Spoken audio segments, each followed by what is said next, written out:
विद्यार्थियों नमस्कार। आज की कक्षा में हम पढ़ेंगे द्विवेदी युग में पद्य के विकास के बारे में। इस पाठ के अध्ययन के पश्चात आप परिचित होंगे हिंदी साहित्य के इतिहास में द्विवेदी युग के महत्व से, तत्कालीन काव्याभिरुचियों के परिवर्तन में आचार्य महावीर प्रसाद द्विवेदी और सरस्वती पत्रिका के योगदान से। आप इस बात से भी परिचित होंगे कि द्विवेदी युग में पद्य की सामान्य प्रवृत्तियां कौन कौन सी रही हैं। प्रिय विद्यार्थियों, हिंदी साहित्य के आधुनिक काल का प्रारंभ वैसे भारतेंदु युग से माना जाता है। इस काल में हिंदी साहित्य में कविता के साथ साथ गद्य, कहानी, नाटक, आत्मकथा, आलोचना जैसी नई नई विधाओं का जन्म हुआ। नवजागरण की चेतना और स्वतंत्रता की पुकार की छाया में इस युग में हिंदी साहित्य जनसाधारण के और अधिक नज़दीक पहुंचा। पत्र पत्रिकाओं के विकास के साथ साहित्य ने नई नई दिशाओं की ओर, नए नए विषय की ओर गए और विषय अधिक यथार्थवादी हुए। भारतेंदु हरिश्चंद्र के भारतेंदु मंडल ने हिंदी साहित्य को समृद्ध किया। परंतु हम यदि ये बात करें कि हिंदी साहित्य अपनी प्रौढ़ता को यदि प्राप्त करता है तो वो द्विवेदी युग में ही प्राप्त करता है। हिंदी साहित्य के उन्नयन के क्षेत्र में अपने नेतृत्वकारी व्यक्तित्व के माध्यम से आचार्य महावीर प्रसाद द्विवेदी जी जाने जाते हैं अपने अतुलनीय योगदान के लिए। उन्होंने सन 1903 से लेकर 1920 ईस्वी तक के इस कालखंड को इतनी ऊंचाई तक पहुंचाया कि इस कालखंड को हम द्विवेदी युग के नाम से जानते हैं। सन 1903 में आचार्य महावीर प्रसाद द्विवेदी जी ने सरस्वती पत्रिका का कार्यभार संभाला और अपेक्षाकृत सुरक्षित नौकरी को छोड़कर आचार्य ने नाम मात्र की तनख्वाह को स्वीकार कर साहित्य सेवा के क्षेत्र में कदम रखा। आचार्य महावीर प्रसाद द्विवेदी एक उच्च कोटि के संपादक होने के साथ साथ एक बेहतरीन निबंधकार, आलोचक, कवि और व्यंग्यकार भी थे। जिस प्रकार से भारतेंदु युग में भारतेंदु हरिश्चंद्र, बालकृष्ण भट्ट, बालमुकुंद गुप्त, बद्रीनारायण चौधरी प्रेमघन यानी भारतेंदु मंडल साहित्य सृजन का पुरोधा बना या उसको केंद्र में लेकर आया, उसी प्रकार से द्विवेदी युग में मैथिली शरण गुप्त, श्रीधर पाठक, गया प्रसाद शुक्ल सनेही जैसे अनेक बड़े नाम आए जिन्होंने द्विवेदी युग में साहित्य में नवोन्मेष का सूत्रपात किया।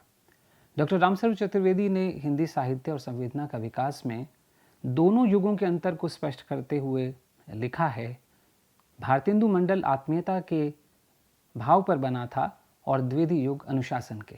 भारतेंदु के व्यक्तित्व में बंगाल की कोमलता और भावुकता थी, तो आचार्य द्विवेदी के व्यक्तित्व में महाराष्ट्र की कठोरता और वस्तुन्मुखता। यद्यपि आधुनिक काल के प्रारंभिक दौर से ही हिंदी ने नए क्षेत्रों का अन्वेषण किया था, परंतु भाषा, कथ्य और अभिव्यक्ति के स्तर पर अनेक समस्याओं से हिंदी साहित्य जूझ रहा था। इस युग में पहली समस्या यह थी कि साहित्य में या लेखन में अक्सर व्याकरण के नियमों की अवहेलना की जाती थी। भाषिक प्रयोगों में स्थानीयता का प्रभाव अधिक दिखाई देता था।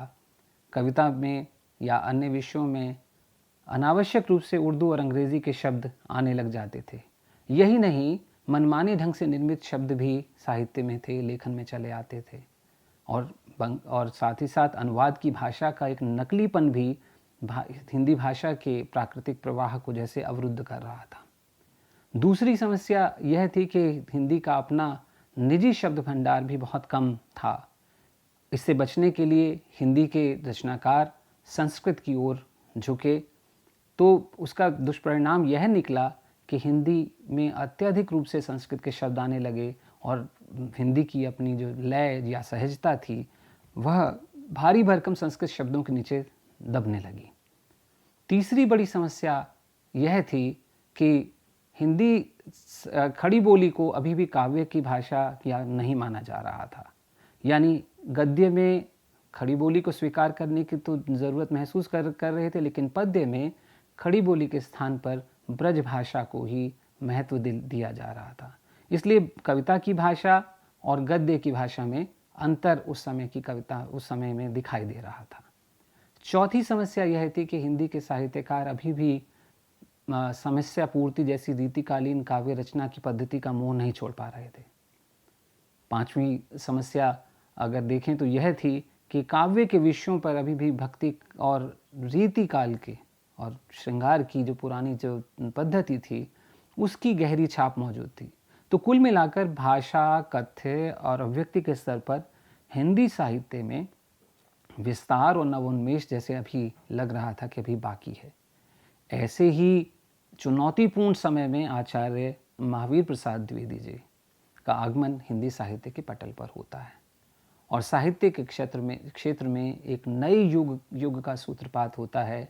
इसका प्रमाण यह है कि इस युग में कई बड़े रचनाकार यहाँ से उनकी नींव पड़ रही है। जैसे उपन्यास और कहानी के क्षेत्र में प्रेमचंद का उदय होता है, तो नाटक के क्षेत्र में जयशंकर प्रसाद आपके सामने आते हैं, तो आलोचना के क्षेत्र में रामचंद्र शुक्ल आते हैं और कविता के क्षेत्र में मैथिली शरण गुप्त जैसे बड़ा नाम आपके सामने आता है।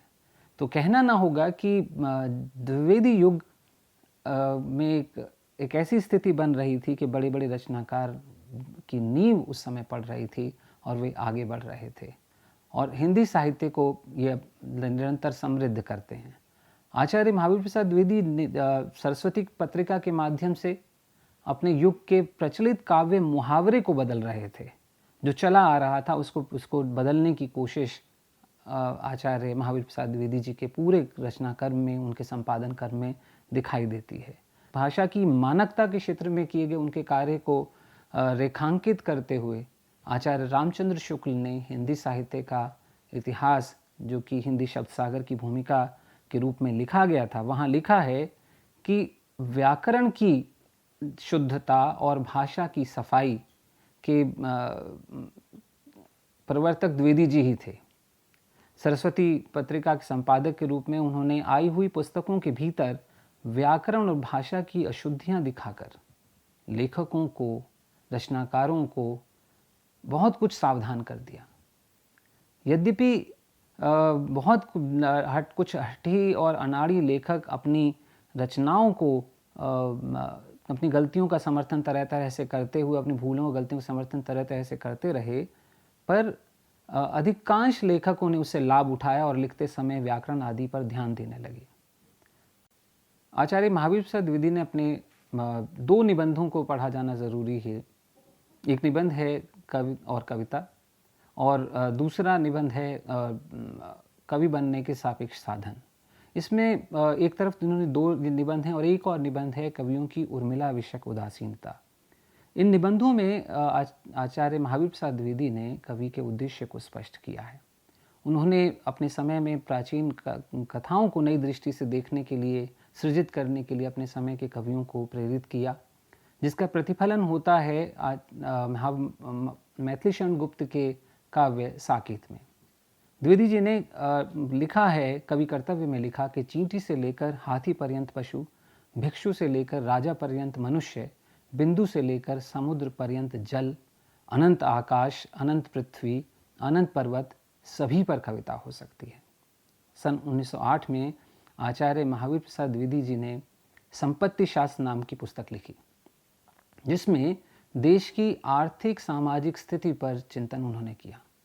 इस प्रकार उन्होंने स्वयं आदर्श प्रस्तुत किया कि कवि अपने समय में नायिका भेद जैसी रीतिकालीन जो विषय हैं उनको छोड़ें और वे ज्ञान, दर्शन, समाज आदि विषयों पर लेख लिखें, और उन्होंने उन पर लेख लिखवाए, कविताएं लिखवाईं।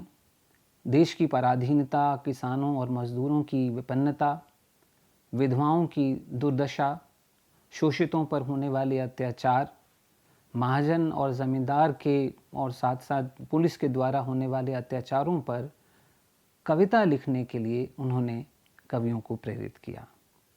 गद्य और पद्य की भाषा के अंतर को, जैसा कि हम पहले भी चर्चा कर चुके हैं, उन्होंने उसके एकीकरण पर बल दिया और कहा कि खड़ी बोली में हिंदी काव्य रचना संभव है, की जानी चाहिए।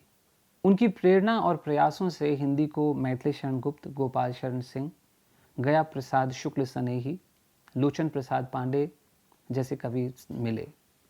द्विवेदी जी की प्रेरणा से ही श्रीधर पाठक, अयोध्या सिंह उपाध्याय, हरिऔध तथा शंकर जैसे कवियों ने ब्रजभाषा को छोड़कर खड़ी बोली को काव्य भाषा के रूप में स्वीकार किया।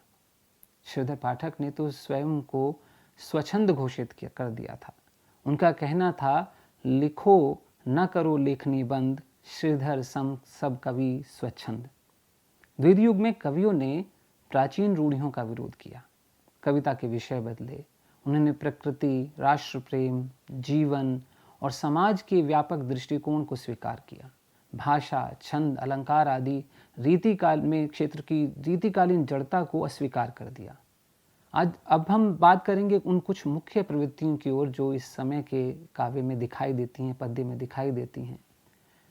और इसमें मुख्यतः जो पहली प्रवृत्ति हमें दिखाई देती है वह है स्वच्छंदता की। इसे स्वच्छंदतावाद के नाम से भी जाना जाता है। द्विवेदी युग में प्रकृति को स्वायत्त सत्ता के रूप में स्वीकार किया गया।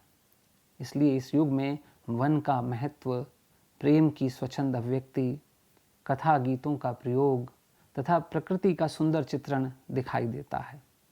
कविता की इस धारा के प्रतिनिधि कवि श्रीधर पाठक माने जाते हैं। श्रीधर पाठक एक ऐसे कवि हैं जिन्होंने प्रकृति पर बहुत सारी कविताएं लिखी। इस काव्य को स्वच्छंदतावादी काव्य कहा गया। इस धारा के अन्य कवियों में रामनरेश त्रिपाठी, मुकुटधर पांडे, लोचन प्रसाद पांडे तथा रूपनारायण पांडे प्रमुख थे। श्रीधर पाठक की मौलिक कृतियां अगर आप जानना चाहें तो कश्मीर सुषमा नाम की उनकी एक कृति है जो 1904 में प्रकाशित होती है, देहरादून 1915 ईस्वी में तथा भारत गीत 1928 में प्रकाशित होती है। इनकी कविताओं में प्रकृति मात्र उद्दीपक के रूप में नहीं बल्कि स्वतंत्र रूप में चित्रित होती है। प्रकृति और प्रेम की केंद्रीयता इस धारा को अपनी पूर्ववर्ती धाराओं से अलग करती है। इसे यदि छायावाद की पूर्व पीठिका के तौर पर देखा जाए तो यह अनुचित ना होगा।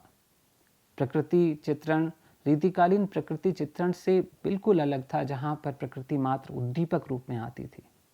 आलोचक रामस्वरूप चतुर्वेदी ने अपनी पुस्तक संवेदना, हिंदी साहित्य और संवेदना का विकास में लिखा है, छायावाद ने नारी को इस निष्क्रिय शिथिल रूप में चित्रित करने का विरोध किया था। कुछ वैसे ही स्वच्छंदतावाद ने अग्रणी स्थिति में प्रकृति को निष्क्रिय सजावट के तौर पर नहीं देखा, उसे अपने जीवन का एक सजीव पक्ष मानकर चित्रित किया।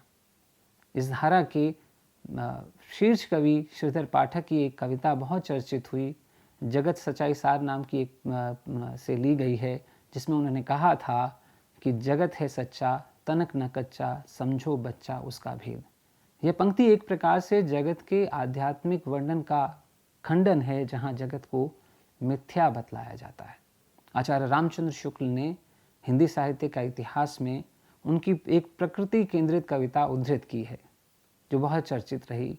विजन वन प्रांत था, प्रकृति मुख शांत था, अटन का समय था, रजनी का उदय था, प्रसव के काल की लालिमा में लसा, बाल शशि व्योम की ओर था आ रहा।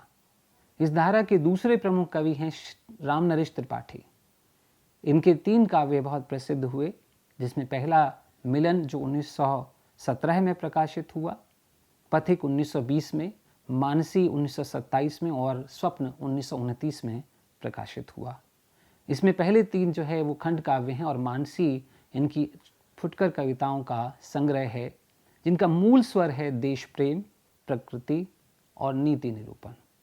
अपने खंड काव्यों के में कवि रामनरेश त्रिपाठी ने अपने समय में विकसित होने वाले समाज की संश्लिष्टता और जटिलता को अंकित करने का प्रयास किया है। साथ ही साथ देश सेवा के लिए निजी स्वार्थ त्याग कर युवाओं को आगे बढ़ने के लिए प्रेरित किया है। रामनरेश त्रिपाठी बहुमुखी प्रतिभा के धनी थे। उन्होंने ग्राम गीतों का संकलन किया।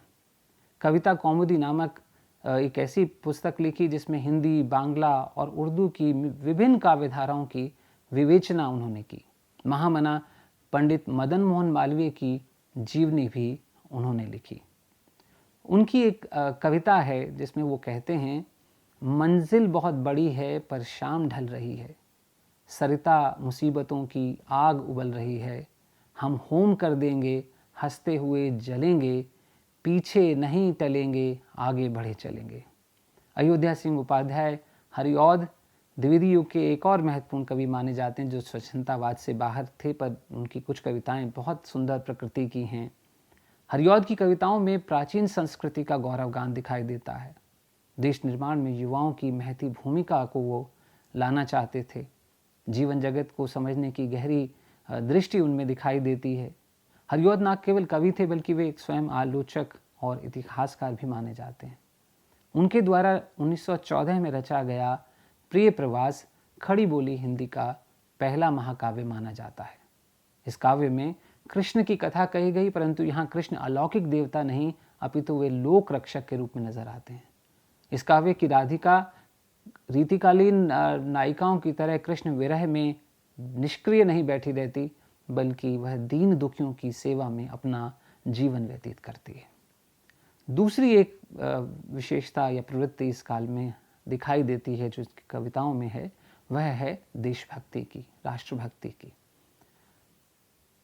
एक बहुत प्रसिद्ध पंक्ति है भारत भारती की जो मैथिली शरण गुप्त ने लिखी थी कि हम कौन थे, क्या हो गए और क्या होंगे अभी, आओ विचारें आज मिलकर ये समस्याएं सभी।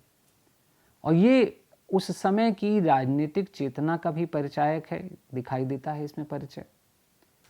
इस विचार में अतीत का गौरवगान है, वर्तमान की दुर्दशा है और भविष्य का संकल्प दिखाई देता है। यह दौर देश की राजनीति का भी एक महत्वपूर्ण दौर है, जहाँ पर जिस समय भारत में बंग भंग भी हुआ, रॉलेट एक्ट का विरोध आप देखते हैं, जालियांवाला बाग का नरसंहार ये युग देखता है, गांधी का देश में की राजनीति में आगमन देख रहा है। इस समय में देश में नरम दल और गरम दल का विभाजन हो चुका था। 1900 से लेकर 1920 तक के इस युग में भारतीय स्वतंत्रता संग्राम कई मंजिलें पार कर चुका था। भारत में ब्रिटिश शासन की क्रूरता निरंतर बढ़ती चली जा रही थी। औपनिवेशिक दासता के नीचे भारत की आत्मा कराह रही थी, जिसे द्विवेदी युग के कवि अपनी वाणी दे रहे थे। इन कवियों ने अतीत के गौरवगान से उस आत्मविश्वास को पाने का प्रयास किया जो शताब्दियों भर की गुलामी में कहीं खो गया था। ये कवि जानते थे यदि स्वतंत्रता संग्राम के लिए देश को तैयार करना है तो आज जो दुर्दशा है उस दुर्दशा के बारे में जानें कि वो आज दुर्दशा क्यों हुई, और यह भी जानें कि भारत का अतीत कैसा था। ज्ञान, विज्ञान और कलाओं में भारत विश्व का अग्रणी देश रहा था। भारत भारती में राष्ट्रकवि मैथिली शरण गुप्त लिखते हैं, भूलोक का गौरव, प्रकृति का पुण्य लीला स्थल कहाँ, फैला मनोहर गिरि हिमालय और गंगा जल जहाँ। तो श्रीधर पाठक भी एक सवाल करते हैं कि संपूर्ण देशों से अधिक किस देश का उत्कर्ष है, उसका कि जो ऋषिभूमि है वह कौन, भारतवर्ष है। ये कवि जानते थे कि भले ही अतीत में भारत कितना ही महान क्यों ना रहा हो, पर आज स्थिति यह है कि भारत की पराजय है। भारत डूबा हुआ है गुलामी में, दंश है उसके ऊपर। ब्रिटिश शासन भारत को नैतिक रूप से कमज़ोर, आर्थिक रूप से विपन्न और राजनीतिक रूप से गुलाम बनाए हुए है। इसलिए मात्र अतीत की उपलब्धियां भारत को विदेशी दासता से मुक्ति नहीं दिला सकती। इसके लिए यह जानना आवश्यक होगा कि हम ऐसे क्यों हुए, हम ब्रिटिश शासन के गुलाम क्यों बने हुए हैं। उसी समय के एक और कवि हुए हैं जिनकी एक कविता का अंश है जिनका नाम था राय देवी प्रसाद पूर्ण। वे एक सवाल से करते हैं कि भारत खंड का हाल जरा देखो है कैसा, आलस का जंजाल जरा देखो है कैसा, जरा फूट की दशा खोलकर आंखें देखो, खुदगर्जी का नशा खोलकर आंखें देखो, है शेखी दौलत की कहीं कहीं बल का गुमान है खानदान का मद कहीं कहीं नाम का ही ध्यान है। इन कवियों ने देश की आर्थिक दुर्दशा, विपन्नता को अपने काव्य में जगह दी। इधर महात्मा गांधी ने अहिंसा और स्वदेशी पर बल देकर देश की राजनीति का स्वरूप बदल दिया था।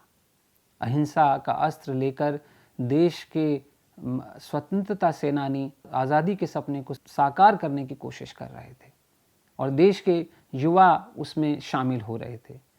देश को आर्थिक रूप से स्वावलंबी बनाने के लिए गांधी ने विदेशी वस्तुओं के त्याग और स्वदेशी वस्तुओं के स्वीकार पर बल दिया था। द्विवेदी युग के अनेक कवियों ने अपनी कविताओं में स्वदेशी के महत्व को स्थापित किया। सुभद्रा कुमारी चौहान स्वयं कांग्रेस के धरने प्रदर्शनों में शामिल होती थीं, गांधी के विचारों से प्रभावित थीं। भारतीय नवजागरण के तो अनेक सूत्र द्विवेदी युग की कविता में स्पष्ट दिखाई देते हैं। समाज सुधार की प्रबल आकांक्षा इस युग में दिखाई देती है। राजा राम मोहन रॉय, ईश्वर चंद्र विद्यासागर जैसे अनेक महर्षियों ने, अनेक समाज सुधारकों ने भारतीय समाज को धार्मिक पाखंडों और कुरीतियों, सामाजिक रूढ़ियों से मुक्त कराने का प्रयास किया। तो उसका विस्तार हमें द्विवेदी युग में भी दिखाई देता है। इसलिए एक और जो प्रवृत्ति इस काल में दिखाई देती है कि वह है वर्तमान की दुर्दशा की गहरी अनुभूति इस काव्य में है।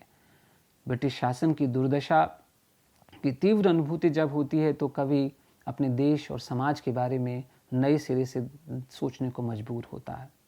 रामचरित उपाध्याय सरस्वती के मार्च 1916 के एक अंक में लिखते हैं, ज्ञान से, मान से, शक्ति से हीन हो, दान से, ध्यान से, भक्ति से हीन हो, आलसी भी महामूढ़ प्राचीन हो, सोच देखो सभी से तुम्ही दीन हो, अंग आंसुओं से भिगोते रहो, क्यों जगोगे अभी देश सोते रहो।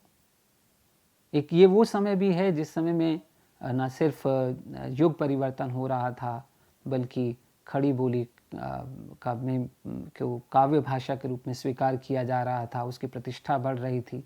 और अनेक कवि जो ब्रजभाषा में लिखते थे, जिसकी चर्चा हम पहले भी कर आए हैं कि वे ब्रजभाषा को छोड़कर खड़ी बोली हिंदी में आने लगे। जो चौथी एक प्रवृत्ति हमें दिखाई देती है इस समय के काव्य में, जिसकी चर्चा हम कर रहे थे कि समाज सुधार तो लगातार एक महत्वपूर्ण विषय के तौर पर आता है। आचार्य रामचंद्र शुक्ल ने हिंदी साहित्य का इतिहास में ही श्रीधर पाठक के विषय में लिखा था कि पाठक जी कविता के हर एक विषय, हर जगह से विषय ले लेते थे। समाज सुधार के वे बड़े आकांक्षी थे।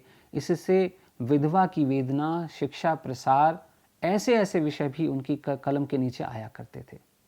तो मैथिली शरण गुप्त ने एक कविता में लिखा है, ईश दया में इस देश को उबारो, कुत्सित कुरीतियों के वश से इसे उबारो। गोपाल शरण सिंह की एक कविता है जनसेवा की भावना का प्रसार करते हुए, जहां उन्होंने कहा है कि इस देश को मुक्ति की ज़रूरत है।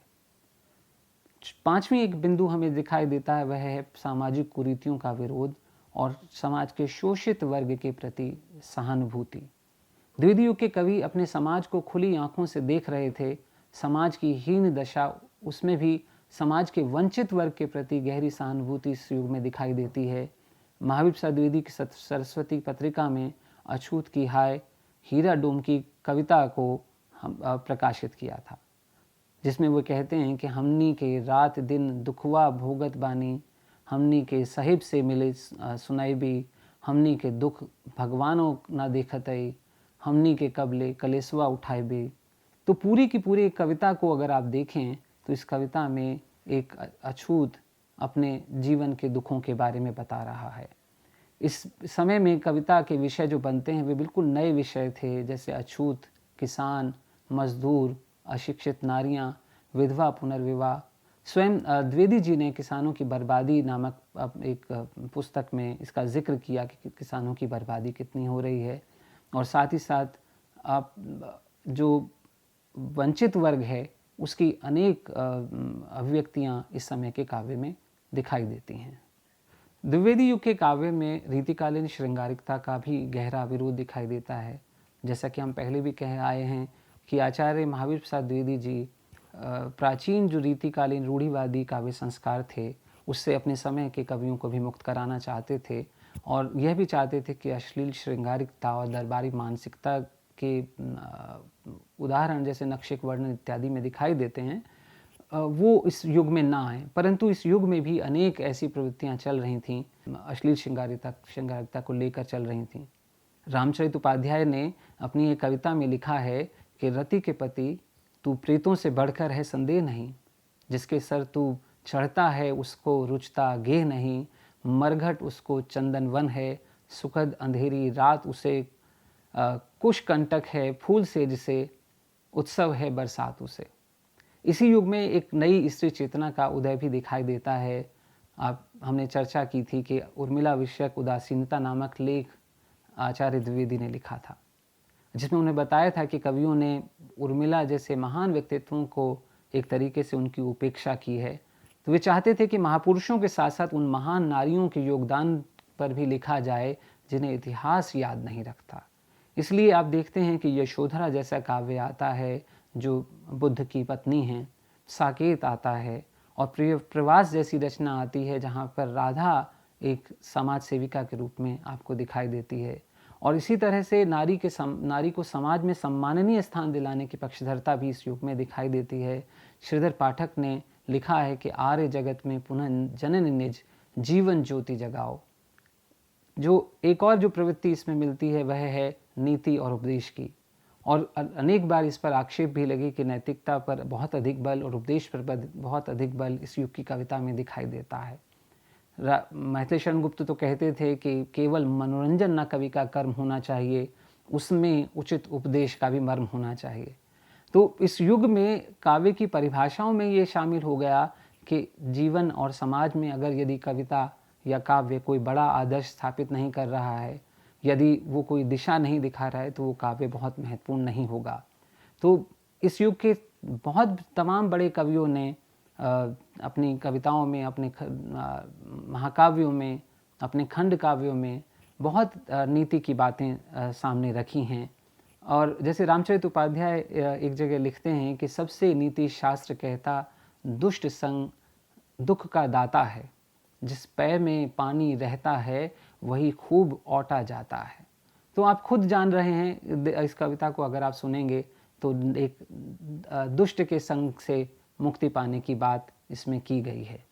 एक और जो महत्वपूर्ण बिंदु है वह है आख्यानों की प्रधानता इस काव्य में हमें दिखाई देती है।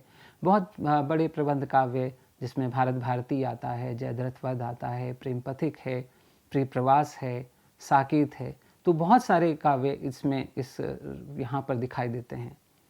तो कुल मिलाकर यदि हम द्विवेदी युग के पद्य के बारे में बात करते हैं तो अनेक अनुवाद भी इस समय में हुए हैं, जिसमें स्वयं महावीर प्रसाद द्विवेदी जी ने संस्कृत के काव्यों से अनुवाद किए, बांग्ला से बहुत अनुवाद हुए हैं, अंग्रेज़ी से बहुत अनुवाद हुए हैं। श्रीधर पाठक ने कई अच्छे अनुवाद यहाँ पर आपको दिखाई देंगे द्विवेदी युग में हुए हैं।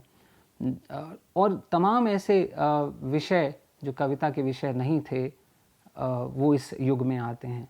तो विद्यार्थियों, इस द्विवेदी युग में कविता के अगर विकास को अगर आप देखें तो कविता इस युग में आकर न सिर्फ कविता बल्कि इस युग के अंत तक आते आते भाषा भी एक प्रौढ़ता को प्राप्त कर लेती है, और धीरे धीरे धीरे हम देखते हैं कि हिंदी साहित्य की जो विकास यात्रा है उसको और अधिक बल मिलता है। और इसमें आचार्य महावीर प्रसाद द्विवेदी जी और उस समय के बड़े रचनाकारों का बहुत अधिक योगदान है। धन्यवाद।